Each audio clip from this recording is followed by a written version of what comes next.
Muhammad qala rabbi shrah li sadri wa yassir li amri amma ba'du. Baik para hadirin sekalian yang saya hormati teman-teman, baik kalangan pemuda dan pemudi ini ya. Baik yang di dunia nyata ataupun di dunia maya, baik makhluk jin ataupun makhluk manusia yang hadir. Kita hormati semua. Baik pada kali ini kita akan membaca tentang penawar kesedihan kata Mas Sahdi tadi itu ya. Mungkin ini akan membahas tentang bagaimana sih kemudian kita itu mengobati kesedihan. Di Quran itu manusia, konon katanya memang khuliqo halu'a itu istilahnya. Jadi memang manusia itu diciptakan mereka itu memang sering galau katanya. Ya orang-orang seperti kalian. Sedih, orang sedih ini biasanya karena masa lalu yang ini ya, yang buruk, masa lalu yang kurang baik. Dia sedih itu. Orang galau itu biasanya karena banyak memikirkan masa depan. Misalnya nanti saya pengen ini, ingin menikahi ini, ingin senang ini, ingin bareng sama itu terus. Gitu. Padahal belum terjadi. Jadi nanti 10 tahun akan datang, pengen begini, begitu itu. Padahal dia besoknya mau dicabut nih sama malaikat itu nyawanya itu ya. Jadi inginannya 10 akan datang, padahal malaikat udah siap-siap nih. Dari depan rumah itu ya. Nah, boleh jadi nanti menyasar ke sana ya. Kita ikuti saja alur hikmah ini. Baik hikmah yang kesekian yang bunyinya mata jiduhul qulubu minal humumi wal ahzan fali ajli ma muni'at min wujudil ayan. Jadi apapun yang hati itu mendapati kegalauan, kegamangan, wal ahzan dan kesedihan, maka hal demikian itu fali ajli ma muni'at itu dikarenakan atau disebabkan ia terhalang min wujudil iyan dari adanya iyan. Maksudnya secara gampang, kenapa sih hati seseorang itu kok bisa sedih? Maksudnya hati kaum arifin atau bukan arifin lah. Ya para wali lah, orang yang dekat kepada Allah itu ya salah satunya atau salik murid biasanya itu ya yang masih level-level ini. Level-level mula dalam tasawuf itu. Jadi para penempuh spiritual, kalau hatinya itu masih merasakan galau, kemudian masih sedih, itu tak lain kata beliau dikarenakan dia itu belum menyaksikan atau memandang kekuasaan Allah. Orang ini kan kalau kayak seperti kita, mau cara untuk memandang, mengetahui Allah itu kan gampang. Jadi kalian makan jajan itu tetap enak itu. Itu kan karena kuasanya Allah. Ada orang yang lidahnya mati rasa itu ya. Lidah apa namanya? Lidah buaya, kan mati rasa. Dikasih makan apa saja dia nggak mau. Gitu ya. Oh begitu ya. Oke, silakan dinikmati itu ya. Biar lebih bahagia. Hidup ini kan untuk bahagia, emang. Hidup itu cuma sekali. Masa kita habiskan dengan sedih, dengan galau itu. Kayak Zulfa misalnya, sedikit-sedikit galau gitu. Ya Zulfa. Padahal nggak kenapa-kenapa itu. Ya memang, hidup ini memang begitu, memang sering nggak jelas itu ya. Mata jidul kulubu minal humumi wal ahzan adun ya wiyati. Jadi hati yang sedih, yang galau dengan hal-hal yang duniawi, hal-hal yang nonsanya suatu yang selain Tuhan. Jadi kata beliau fali ajli mamunat min wijdanil iyan. Jadi iyan itu maknanya apa sih? Ai muayyanatir rabbi wa musyahadatihi bi ainil basirah. Yaitu yang dia memandang Allah, kemudian ia menyaksikannya bi ainil basirah dengan mata batinnya. Wa illa kalau tidak demikian lam yasul indaha namun maka kalau tidak demikian ya nggak akan diperoleh kemudian di sisinya tersebut ya kegalauan kesedihan tadi ala fawati syai'in minat dunia atas ya ketika dia merasakan kehilangan apa-apa yang nuansanya duniawi. Secara gampang begini, kalau dalam bahasanya Syekh Azharuk, kenapa sih hati ini kok bisa sedih? Jadi hati ini konon katanya hanya menyimpan satu hal, satu eksistensi. Jadi kalau hati ini sedih, maka dia nggak akan bahagia. Atau ketika dia bahagia, maka dia tidak akan sedih. Jadi dia cuma hanya menampung satu hal. Jadi makanya kalau cewek-cewek itu jangan menampung hati laki-laki yang banyak itu. Dia hanya kuat menampung satu. Kalau Anda paksa menampung itu banyak-banyak, nanti dia akan ini, akan gampang gitu ya. Kadang kacau, kadang galau. Termasuk ini, termasuk cinta yang sesungguhnya, mending ditaruh kalau saja yang satu-satunya. Karena kalau kita bersandar kepada hal-hal yang nisbi, misalnya Anda bersandar atau bergantung kepada kebahagiaan Anda digantungkan kepada Suhadi, Anda pasti akan menyesali nanti itu. Karena Suhadi itu gimana sih? Dia itu bisa berubah. Ya kadang pergi, kadang datang gitu ya. Ya kadang kadang bilang kangen, kadang lupa. Nah itu Suhadi. Makanya jangan taruh ke sana. Jadi hati-hati menaruh harapan kepada manusia. Karena cuma manusia yang senang PHP. Bukan cuma Suhadi. Suhadiwati juga sama ya. Kalian kan Suhadiwati gitu ya. Jadi kan konon buaya. Jadi ada saya sempat nulis itu ya. Jadi buaya itu kan ada tiga. Ada buaya sungai yang sering nyelam berenang itu namanya buaya sungai. Ada buaya darat. Buaya darat itu biasanya matanya kelilipan lalu naik ke atas berjemur itu namanya buaya darat. Ada namanya buaya keparat. Kalau buaya keparat tahu ya? Enggak tahu buaya keparat. Yaitu yang buaya yang sering apa? Yang sering menerkam, cuman bentuknya manusia. Itu namanya buaya buaya keparat gitu ya. Jadi buaya kepara itu buaya ya bentuknya manusia. Lalu ada perempuan kata, iya emang laki-laki begitu. Dikira buaya cuman buaya jantan, long betina banyak itu. Jangan jangan ketika menyebut perempuan kan juga sama itu ya. Sama-sama sering sering ini, sering tidak melakukan, sering tidak ngaku lebih tepatnya itu ya. Enggak, laki-laki dan perempuan itu sama-sama baiknya itu. Dia buruk karena lingkungan. Termasuk Zulfa mungkin sedih, sedih itu karena lingkungannya nggak mendukung. Betul. Dan lingkungan itu tidak peduli dengan ini ya. Kemudian fawijadanu huma min lata ijiru yatin nafsi wa dibariha wa baqai hasiha. Jadi kenapa sih kok ada galau, kok ada sedih kata beliau itu? Itu tidak tak lain karena itu konsekuensi.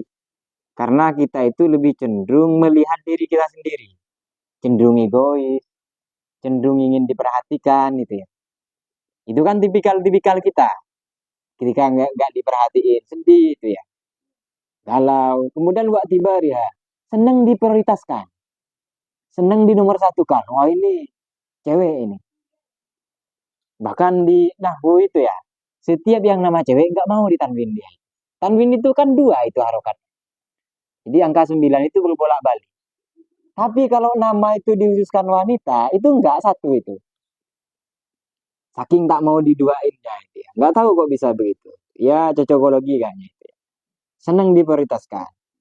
Wabakoy haziha dan senang kepentingan itu senantiasa bertahan. Jadi kalau pengennya apa bisanya misalnya kalau belajar Quran, ya itu sulit berubah misalnya bisa nerjemah, bisa baca kitab. Itu tipikal manusia.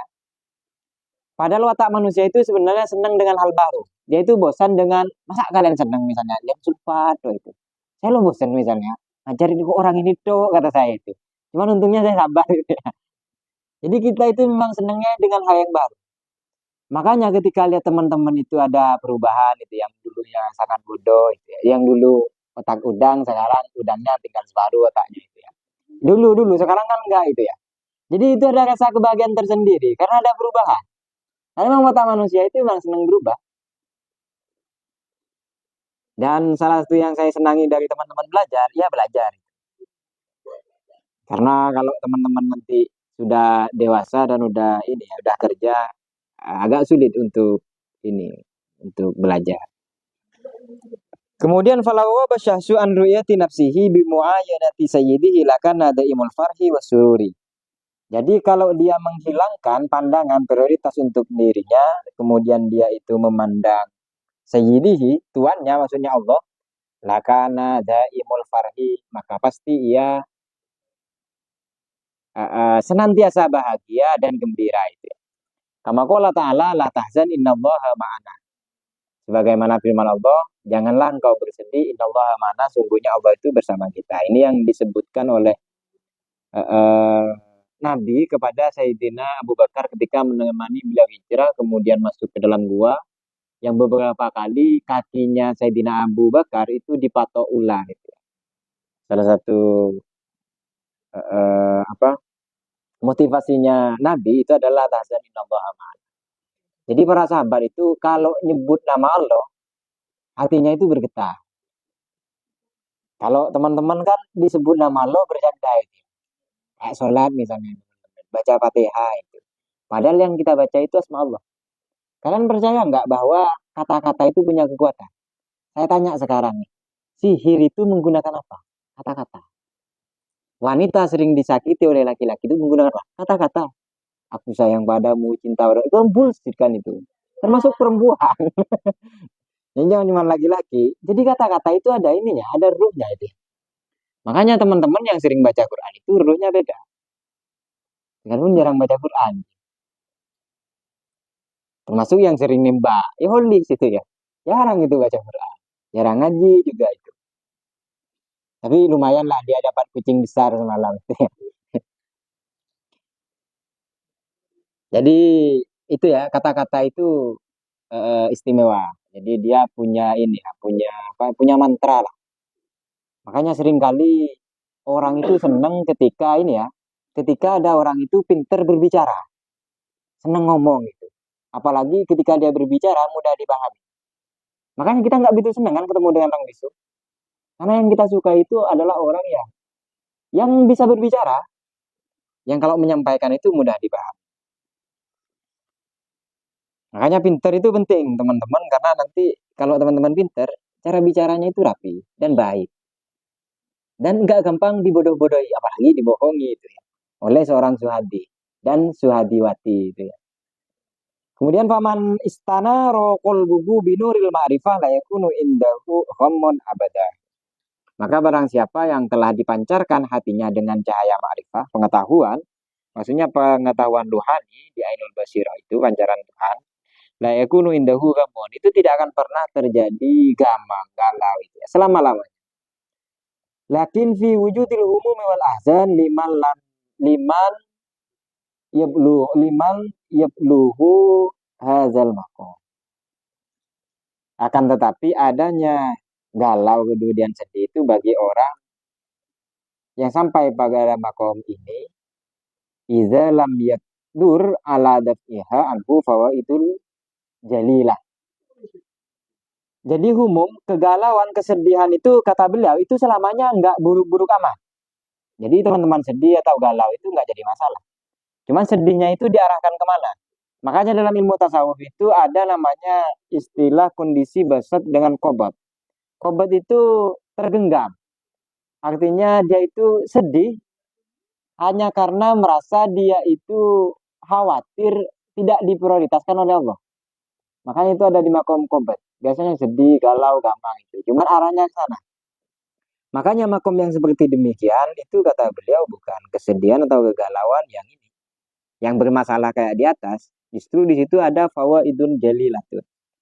Jadi ada faedah, ada fungsi, ada banyak hal, ada buah yang luar biasa yang bisa diambil. Jadi tidak selamanya galau dan sedih itu buruk gitu ya. Liannaha tujabu khumudin nafsi wa sofail korbi, karena hal demikian meniscayakan mengekangnya nafsu. Jadi orang sedih itu nafsunya nanti akan berkurang kecenderungan kepada pribadinya. Kemudian wasofail kolbi, kemudian menjernihkan hati. Wazawalil asyari, kemudian menghilangkan keburukan. Wal batori wal farhi bid dunya. Apa wal farha wal batoro wal farha bid dunya. Kemudian dia tidak angkuh, nggak sombong lah itu. Sabajila yang sombong itu ya. Kemudian bahagia dengan hal yang walhamu, kesedihan itu ma yata'allaku bima yakunu fil mustaqbal wal huznu ma yata'allaku bima yakunu fil madi. Jadi ini yang kita sebutkan tadi itu bahwa galau itu berhubungan berrelasi dengan hal-hal yang masa depan. Kita sering gamang, galau itu ya. Kok saya pengennya begini, pengennya itu akan menghasilkan galau. Jadi kalau hal-hal yang masa depan itu namanya galau, kalau sedih itu namanya hal-hal yang di masa lalu. Oh, yang menyebut iya itu yang sering mengalami. Wa yasihu ayyakuna hadza samilan umuri ukhrawiyah itu. Dan hal yang demikian itu juga mencakup perihal-perihal yang ukhrawi juga. Ahlun nar la yasulu lil wahid minhum hammun wala husnun illa idza lam yusyahid maula.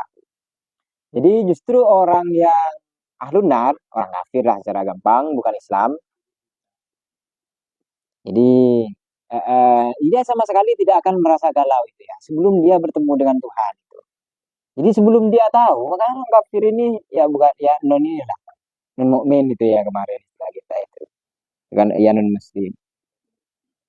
Jadi untuk yang agama yang berbeda ini mohon maaf itu ya. Jadi memang mereka itu akan mengalami merasakan penyesalan tersebut ketika menjumpai itu, menjumpai azabnya bertemu dengan Tuhan. Fansyadahu lam yasul indahu zalika bal yakunul azab fi haqqihi azabatu. Tapi ketika dia menjumpai Allah itu, mengetahui konsekuensinya nanti, maka azab yang biasanya sangat pedih itu justru pedihnya lebih ini ya, lebih luar biasa lagi.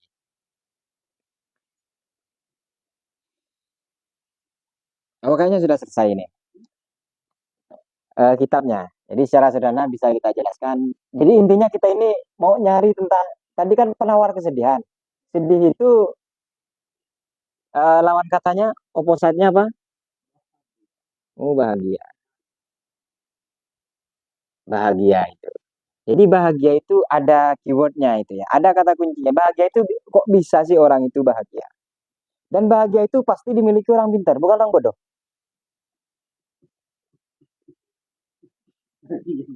Yang bodoh itu nggak akan pernah bahagia, serius. Misalnya bisa nggak Suhadi itu bahagia, misalnya main-main ke Las Vegas. Nggak bisa merasakan bahagia itu. Karena nggak tahu Las Vegas itu apa. Termasuk misalnya bisa nggak Mas Hadi ini bahagia karena mencintai Taman Nabatia misalnya. Wanita India yang model sekarang yang ramai itu, yang cantik itu mas. Jadi nggak bisa bahagia cinta kepada seorang itu. Kenapa? Karena dia tahu. Makanya pengetahuan itu penting. Makanya ketika orang itu disuruh belajar, kemudian dia berat hati, agak kesulitan, itu agak aneh. Makanya apa hadis Nabi itu, tolabul ilmi faridatun, itu kan bentuk dari sayangnya Nabi. Miser itulah ke umat tak bahagia sampai diwajibkan cari ilmu. Bahkan nggak nunggu lulus SMA ya. Jadi sampai tua kakek nenek pun ngaji itu tetap ini, tetap kewajiban. Karena farido tuh. Beda kalau teman-teman di sini kan udah masuk SMA itu ya. Udah pinternya selama gitu ya. Semacam aduh kayaknya di tempat ngaji pelajarannya sudah habis nih kayak begitu itu loh. Padahal kalau di pondok kita nggak ada ini, nggak ada masa ini, nggak ada masa habisnya belajar. Jadi salah satunya keywordnya itu ya salah satunya pengetahuan. Jadi kan seringkali kita ini bahagia karena ingin mendapatkan sesuatu yang ingin kita prioritaskan, yang kita utamakan. Misalnya ada yang senang moto nih, pasti kebahagiaannya itu pas dia foto itu, moto siapapun. Kenapa? Karena pengetahuan yang dia punya ya di sana. Yang senang rokok atau nembak itu ya, ya senangnya pas dapat. Yang diutamakan pengetahuannya itu sampai di situ. Makanya dalam filsafat itu kan ada kebahagiaan itu namanya pleasure. Pleasure itu gimana tuh di sana? Pelihasure. Mirip nama-nama ini, nama susu itu ya. Tapi susu ini, susu buatan, bukan susu-susu yang itu. Jadi ada bahagia ini pleasure. Pleasure ini kayak minum teh, ketika diminum, ketika tehnya ditaruh, bahagianya itu kan habis. Jadi bahagianya itu sangat sementara. Ya, termasuk cari burung gitu ya. Jadi burung yang jauh di sana ditangkap, burungnya sendiri kemana-mana. Gitu ya. Apa maksudnya? Oh kalian jorok? Saya nggak ngomong jorok ya. Oh, sekarang punya burung di rumahnya sih. Ada burung kuace, ya burung apa itu? Iya burung murai. Kalau kalian kan burung itu ya. Juga banyak di rumah. Jadi kebahagiaan itu ada yang begitu. Ada yang kebahagiaan itu achievement namanya. Yang kelas 2 lah. Itu lebih lama. Kalau tadi itu kan yang disuruh kebahagiaan itu sementara. Jadi pas minum, setelah minum, apa ya, euforia lah kalau kita itu. Euforia misalnya pergi ke hiburan itu ya, orkes misalnya. Ya udah senengnya segitu saja. Atau orang itu misalnya ya eh, solawatan misalnya. Ya bagus sih solawatan itu. Euforia setelahnya bawa sandal orang gitu ya. Ah, itu yang kesenangan sementara itu namanya pleasure. Ada achievement.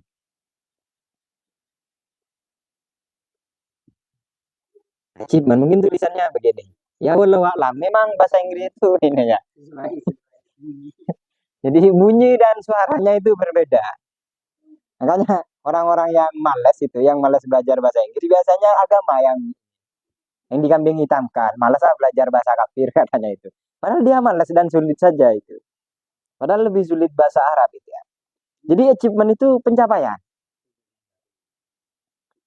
Jadi orang bahagia itu karena mendapatkan pencapaian. Pencapaian ya misalnya jadi pinter. Pinter nahwu itu juga sama pencapaian. Pinter bisa baca Quran. Itu lebih inilah, lebih tinggi daripada hal nuansanya materi. Bahagia yang minum teh, minum kopi, merokok itu pas habis bahagianya hilang. Tapi kalau pinter itu ada yang lebih tinggi lagi itu namanya contribution. Memang agak begitu Inggris itu ya. Sama teman-teman diketawain dasar Ilham Madura. Contribution itu gimana sih? Jadi kita itu bahagia ketika memberikan sesuatu yang bermanfaat untuk orang lain. Keren kan itu ya? Misalnya bukan sombong ya, nulis buku itu ya. Jadi beli lah itu. Masa bukunya manfaatnya ilmunya didapat itu ya letaknya. Itu juga termasuk. Itu kan namanya kontribusi. Kita nulis itu pencapaiannya apa? Pencapaiannya ya kita keren itu. Jadi penulis. Pasti penulis itu dia yang sudah menulis. Jadi sehebat apapun penulis, dia misalnya buat pelatihan seluruh dunia, kalau nggak nulis bukan penulis namanya, pelatih itu ya, pelatih nulis. Tapi kalau nulis, sekalipun dia nggak belajar nulis, tetap disebut penulis. Atau misalnya kita itu bahagia dengan cara misalnya memberi. Makanya orang kaya itu hanya sekedar kaya saja kalau dia nggak dermawan. Termasuk orang yang berilmu ya sekedar ilmu saja. Kalau dia tak mau mengajar, nggak mau menyampaikan. Termasuk tukang foto yang punya kamera saja. Nggak foto ya bukan fotografer namanya. Cuman apa punya kamera. Makanya yang lebih tinggi ini kalau dalam apa? Kalau dalam Islam itu ada namanya ikhlas. Jadi ikhlas itu pemberian yang tanpa pamrih. Ya bukan politisi lah ya. Kalau politisi itu kan dia ngasih uang, nanti saya jangan lupa suara saya segini ya di daerah. Nah itu namanya bukan ikhlas itu. Jadi dia memberi itu plus pamrihnya. Jadi kita itu nggak menerima pemberian, menerima hutangan. Nah itu bukan kebahagiaan namanya, malah petaka. Jadi keywordnya yang pertama itu kan tadi ada pengetahuan itu ya. Kemudian ya setelah ini ada namanya stabilitas mental. Jadi bahagia itu sebenarnya harus stabil itu. Harus apa? Didukung oleh hal-hal yang bisa membahagiakan. Atau apa ya bahasa gampangnya itu. Ada standar kebahagiaan tertentu yang kita bahagia. Misalnya ini orang Indonesia pas kemarin melawan Argentina. Berapa kemarin itu? Dua-dua kan itu. Jadi senangnya minta ampun. Padahal kan draw itu ya, dua-dua. Jadi standar orang Indonesia bahagia itu bukan menang, draw itu. Tapi orang Argentina justru mereka itu merasa malah petaka karena kalah dengan orang Indonesia itu. Gila, juara satu Piala Dunia kemarin. Ternyata kalah dengan Indonesia yang enggak, yang belum masuk Piala Dunia. Makanya salah satu seni atau cara untuk bahagia itu sebenarnya sangat gampang. Jadi misalnya kata Suhadi, saya sangat ingin bahagia misalnya. Jadi supaya gampang itu gimana sih? Hapus saja sangatnya itu. Jadi yang awalnya pengen sepeda motor yang apa yang tangkinya ada 12 misalnya supaya nanti bisa apa ngisi bensin, sisa bensinnya di tangki dijual misalnya. Itu kan keinginannya Suhadi. Kalau dihapus satu kan tinggal tiga. Sebenarnya ada yang lebih sederhana lagi. Tinggal buang saja ini. Saya bahagia. Jadi bahagia itu segampang itu. Makanya yang ketiga itu kan untuk bahagia itu salah satu penerimaan. Ya udah nerima saja. Maksudnya nerima ya diem saja. Ya udah loh, saya bodoh itu diem saja lah itu. Maksudnya nerima ya sudah, kalau saya belajar ya belajar. Oh pas waktunya misalnya pinter disuruh ngajar, oh memang di situ. Maksudnya menikmati keadaan. Pekerjaan apapun, tapi bukan pekerjaan yang ini lah, yang mencuri, yang potongan sebenang merah kecoa kaki, bukan itu. Maksudnya pekerjaan yang baik. Ya dinikmati. Karena memang pekerjaan yang enak itu adalah pekerjaan orang lain. Tidak ada pekerjaan kita yang enak itu. Termasuk kata orang pekerjaan saya itu enak katanya. Kenapa? Karena kesana kemari keliling kampung, lalu foto katanya. Dikira kita nggak mikir ngurus tahapan itu. Ini orang yang mana yang mau dipakai? Ini bisa atau enggak? Dikira nggak mikir itu. Makanya orang yang kerja di kantor rata-rata kan mentalnya orang bisa. Karena yang kerja otaknya itu. Makanya yang enak itu kan kerja-kerja keras kan. Kerja sawit, motong itu. Tapi nanti stroke gitu ya. Kenapa? Karena beban kan itu. Biasanya kan kalau ngangkat beban, kalau kelebihan biasanya peredaran darah itu nggak normal. Kalau kepala itu kan biasanya tekanan, bukan mikir ya. Makanya orang kampung itu sering salah paham. Itu orang itu kok semi-semi nggak waras ya. Katanya kebanyakan mikir katanya. Lalu otak itu kalau nggak buat mikir untuk apa? Masa buat udang kan itu kan aneh itu ya. Maksudnya itu. Jadi memang otak itu untuk mikir. Ada orang itu kehilangan 200 juta biasa aja. Cuman dulu ada orang kehilangan 250.000, dia langsung gila. Masa itu dikatakan pikiran yang merusak otaknya? Bukan. Jadi gara-gara kehilangan 250.000, dia tertekan. Seolah-olah tuh nyari tadi dia. Selain juga second ibu dia. Akhirnya bakil itu dipasung. Dulu tapi saya masih kecil. Jadi memang salah satu untuk membahagiakan otak itu ya mikir, ya belajar itu. Karena makanan otak itu memang ini. Memang ilmu itu ya. Kalau makanan perut, ya itu. Ya kue apa, biskuit Roma itu ya. Yang kadang dapat hadiah, hadiahnya itu PHP. Mungkin itu saja yang bisa saya sampaikan. Kurang lebihnya mohon maaf, yang perlu didiskusikan nanti. Setelah ini demikian dari saya. Syukran wa bil khairi wal barakah. Assalamualaikum warahmatullahi wabarakatuh.